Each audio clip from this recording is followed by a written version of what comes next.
And welcome back to the Cardinals 20-year rebuild. Here today we have year 13. Welcome back to the channel, everyone. I hope you're all having a great day. Please leave a like, comment down below what you thought of today's action, and don't forget to subscribe. As the Cardinals are coming off of 14-3 season, back to being the best team in the NFC. We've been on a 3-year dominance, but we haven't gotten over the hump just yet. And in terms of retirement news, we have just lost our last remaining player. I think it'll just be quick if I do this. But we will have lost our last remaining player from the beginning of the franchise. Marvin Harrison Jr. finishes his career with a little over 9,000 yards, 60 plus touchdowns. Never really turned out to be the receiver that I think we really wanted him to. But he still had a very solid, career.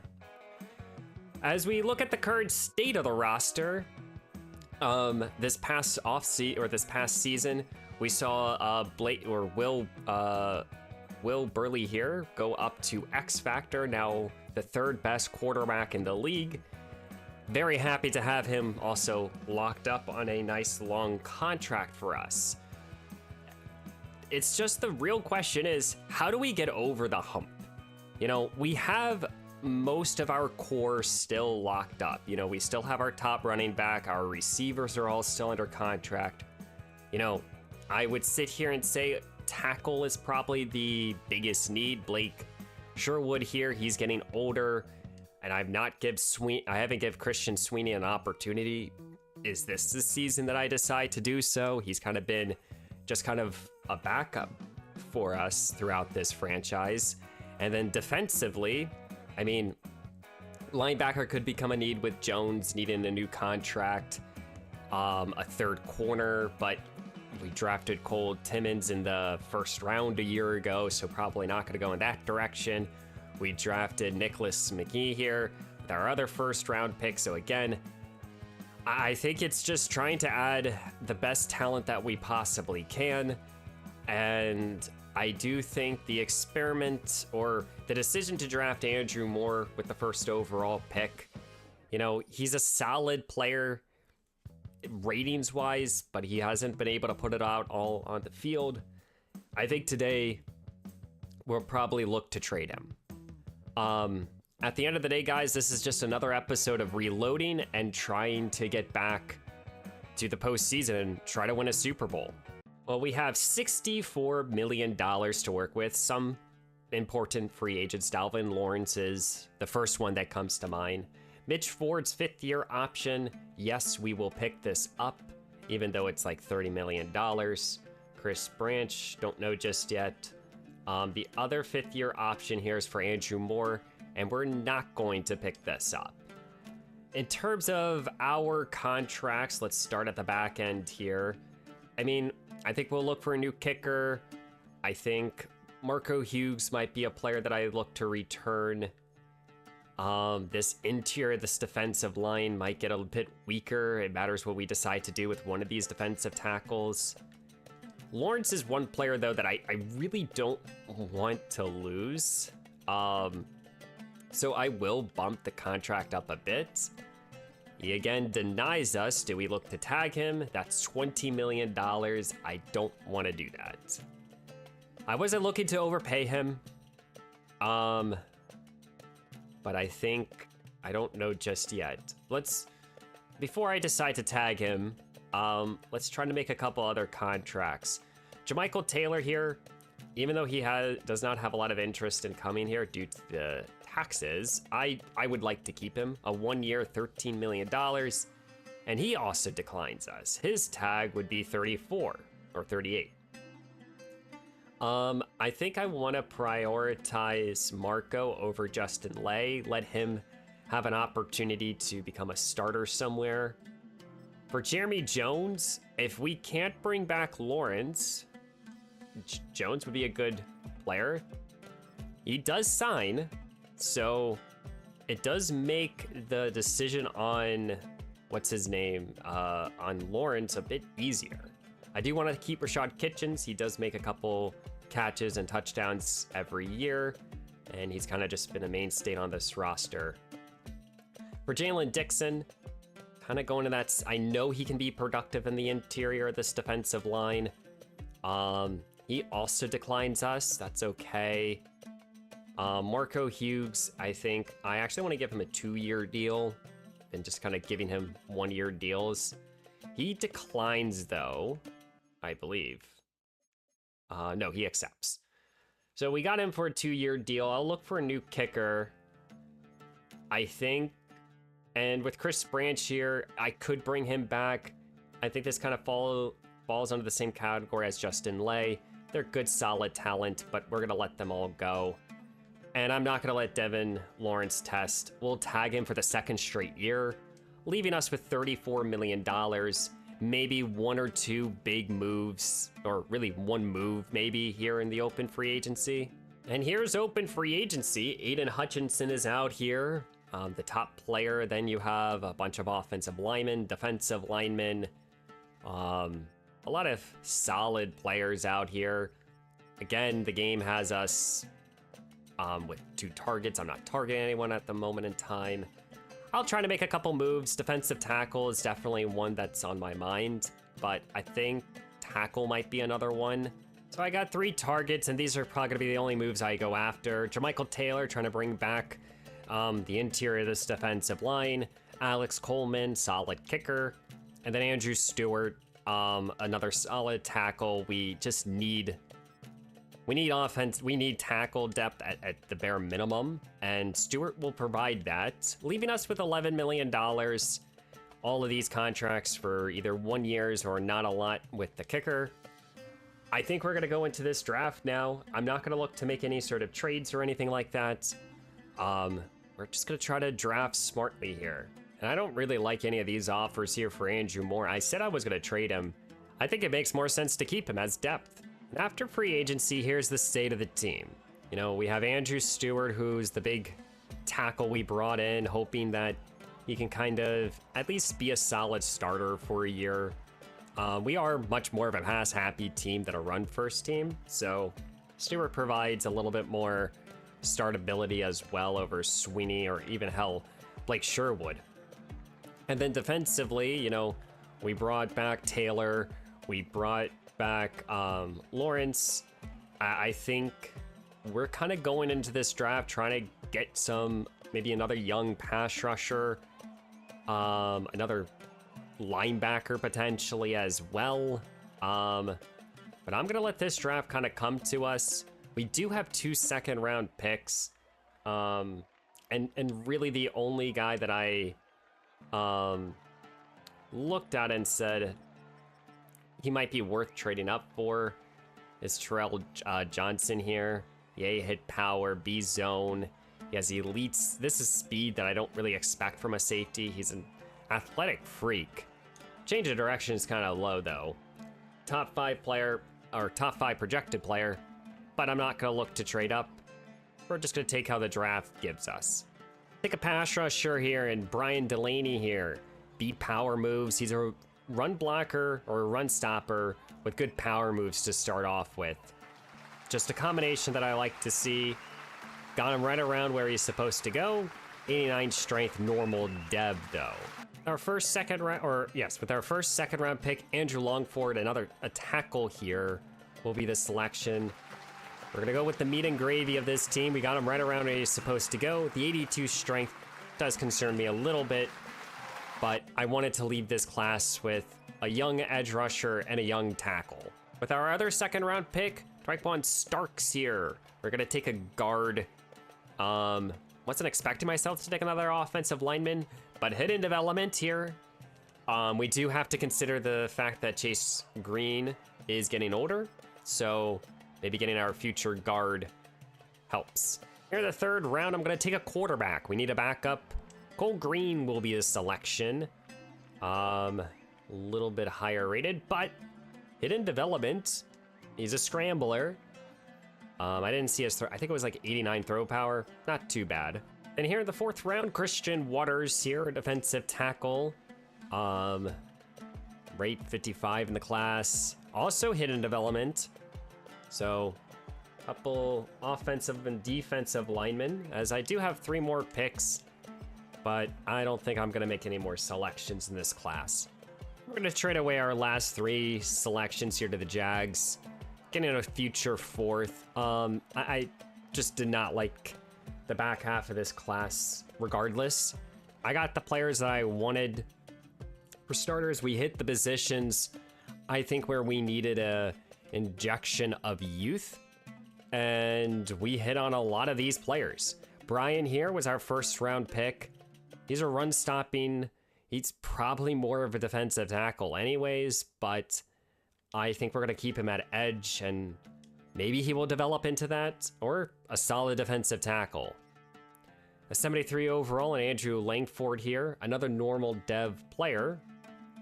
The low strength does concern me, but we don't have to, you know, he could become a future starter very quickly for us. Staying on the offensive line, Daquan Starks here, hidden development guard. He'll sit, he'll learn, and we'll see what he can develop into. Taking Cole Green here in the 3rd round, a quarterback with 90 throw power, excuse me. He can throw on the run, he has good speed. He'll be a fun quarterback to develop, and, you know, maybe in a season or 2, he could be a solid trade piece. And then Christian Waters here, another hidden development player, defensive tackle for us. He'll be solid depth at the end of the day. And as we are about to enter into year 13 of the franchise, guys, the changes of this team is, you know, Mitch Ford's now going to be expected to be our true #1 receiver. You know, he's the guy. We've been developing him. We drafted him 4th overall. This is the season for Mitch Ford to show that he's truly, you know, the future in our receiving room. For our offensive line, we drafted a couple linemen while also drafted a quarterback, but the offensive line virtually the same. The tackles are changing up. Blake Sherwood is not going to start this year. Christian Sweetie will. So we'll see how that will play out. And then for defensively, you know, Cole Timmons here, drafted him in this past 1st round. He's now our slot corner. He's the guy. So, you know, this is a year where, again, we're not making a ton of changes, but, you know, the core is there. We have our guys, and, you know, this might be one of the last, you know, this episode, and maybe even, and probably even, yes, next episode as well. I mean, we could see this team change very quickly. So let's get through this year. Year 13 will kick off versus Seattle, I believe, and we lose 14-17. Let's get through the first 4 games together, folks. Can we beat the Steelers? We do. We do walk away with an injury, and that is for Cameron Wall. We have a backup center that I trust. I'm not going to look at re-signing players just yet. Our next week is versus the Texans, which we do beat without Wall, so that's okay. Can we stay above 500 after 4 weeks? And we do. We do walk away with another injury. Let's see if this is anything significant. And Andrew Stewart, our big-time free agent tackle, will now miss the next 7 weeks. So Blake Sherwood will have to step up as we will be entering through a majority of this season. We have $117 million. Cameron Wall, Dequillis Mims, Devin Lawrence, Andrew Moore, Christian Sweeney, Eliza Fletcher. We have a lot of important players, you know, between role players as well as starters needing new... Excuse me, I had to sneeze. Needing new contracts. Cameron Wall and Mims are 2 players that I want to get out of the way right now. And then I think we're going to kind of go from there. For Cameron Wall, 26-year-old center, one of the best, 2nd rated in the whole franchise. We drafted him as like an 80-something overall, and he's developed nicely. And I want to give him a long-term contract, a 6-year deal. I don't want to think about center ever again. So he would like to sign, but he needs a little bit more. And for the coolest Mims, a kid that I really liked, and he's developed very nicely for us. He has elite speed, good zone coverage. He even has finesse moves. I think he's our, he's our guy at inside linebacker, and he's a building block moving forward. I actually want to bump the year up by a year, make this a 7-year contract, and Mims will stay. We'll come back to the table for Cameron Wall. But for everyone else, I will make decisions in next episode. We have a lot of guys, and Daniel Huff, he needs a 5th-year option. I mean, we went back-to-back years drafting very good talent across this line. So I'm going to sim ahead here, and I'll meet you guys right around the trade deadline. And we have signed Cameron Wall to a 6-year, close to $100 million, keeping our top center around, as we'll work with all these contracts with about $80 million to work with. There are definitely players here that I want to keep, but I think we got the two really main important players. As we've made it now all the way to week 9, we're sitting here 5-2, currently first place in the division, 3rd in the conference, but this is a much tighter division. But we're doing a little bit of everything well, especially on the defensive side of the football. As Will Britley here, 13 touchdowns, 2 interceptions, being the elite quarterback that he is. We're running the ball very effectively. 4 touchdowns for Henry Harris. This is the year that I want to see him play well. Wade Rayfield stepping up even in year 10, playing very well for us. Happy to see that. I mean, he's been a guy that has been just so consistent for us. For Mitch Ford, though, he has yet to score. Surprise kind of there. As the rest of the receivers, I think this passing game will start to step up a little bit later. For the offensive line, Chase Green continues to produce for us, and our offensive line is playing pretty well. No one is allowed more than 4 sacks, which is nice. Devin Lawrence, Mims each have 40+ tackles. And for sack production, Cole Beckham here, playing very well, as Elijah Fletcher is slowing down, it looks like. Thurman with 3.5. Jermaine Weston, coming off of a breakout season a year ago, continuing to play well for us. So I don't think I'm going to make any sort of trades. I could theoretically, but I think we're going to get to the end of this season and see where we are. We got another victory here versus the Rams, so yeah, I'll see you guys right around week 18. As we have made it now to week 18, we have a couple injuries across this offense. Bobby Summers is probably, and Daniel Huff are probably the 2 biggest ones.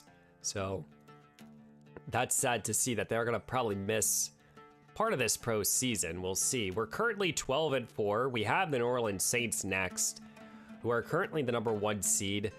And I think with a victory over us, they would be the number 1 seed. So this is for the number 1 seed as we enter into this week. How have we gotten to this point here? Will Britley here, 37 touchdowns, 5 interceptions. Again, elite stuff. 1,000 yards here for Henry Harris. He's been a quality back for us. Wade Rayfield had another breakout campaign.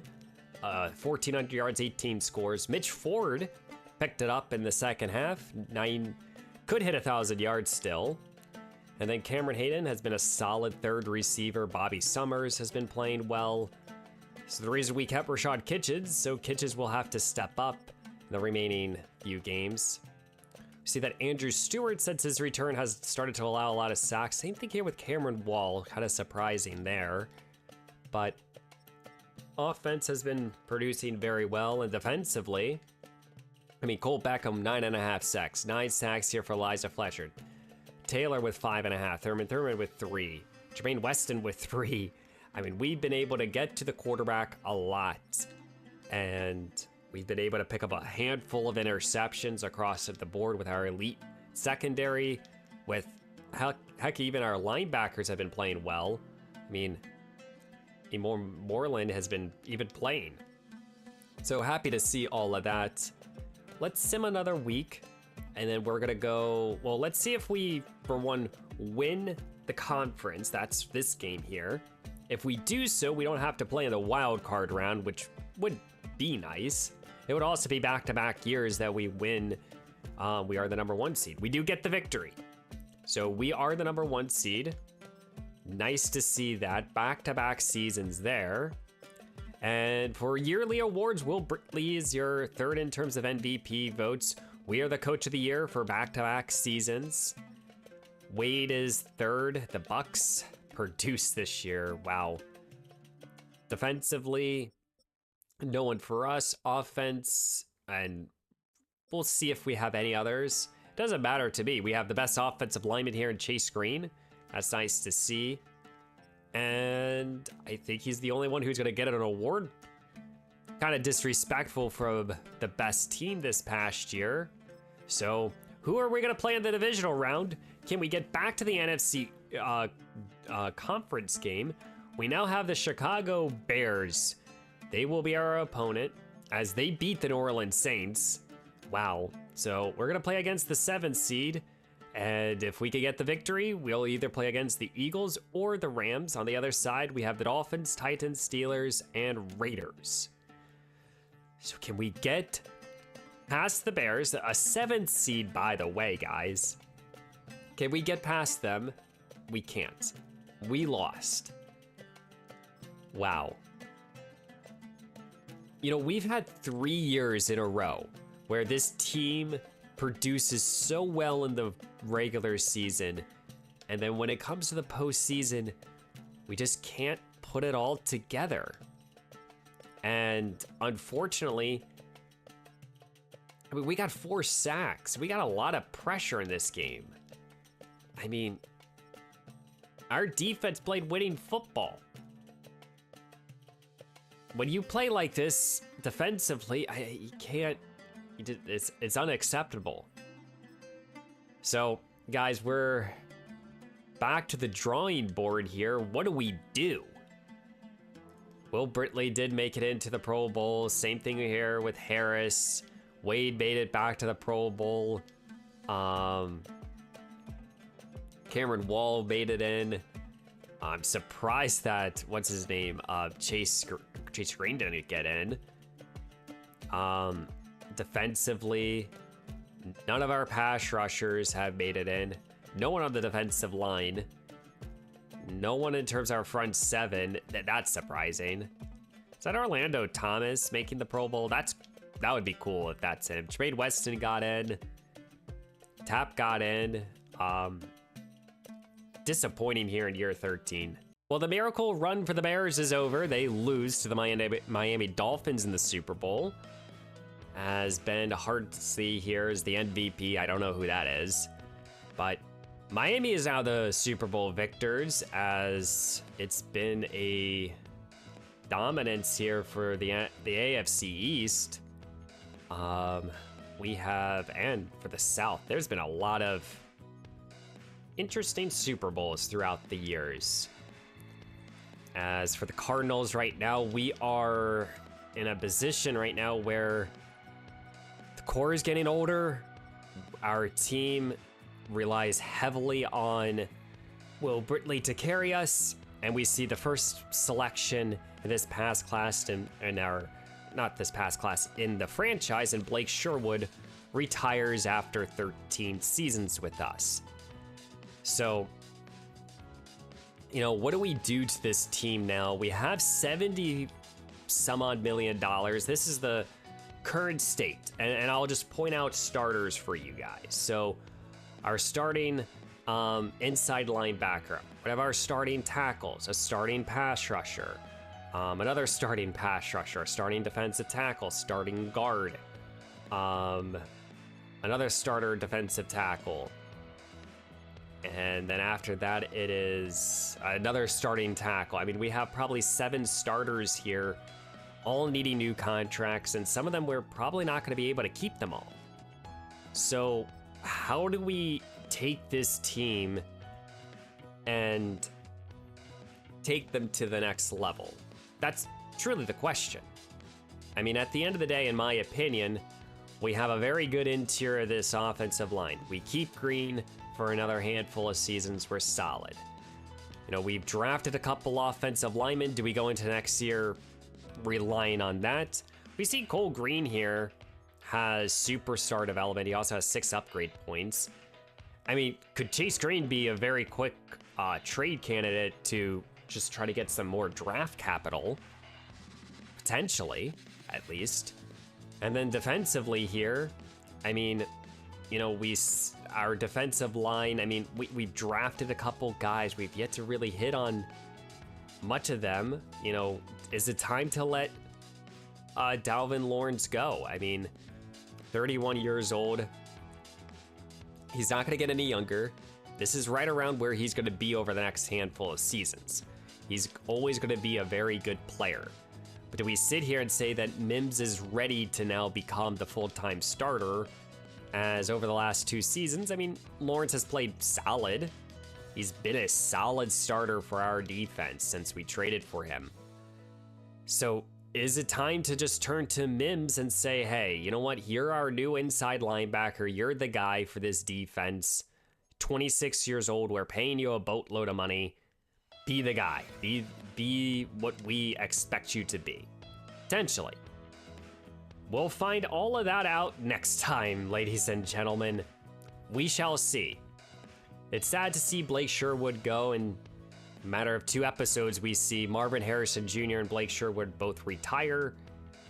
So yeah, guys, as we enter into year 14 next time, as after that, again, we don't have a lot more shots to make a Super Bowl run. And I think in the next, you know, definitely after this season, you know, this regular season, or at the end of the next episode, really might be the last time we see players like Thurman, Elijah Fletcher, Wade Rayfield.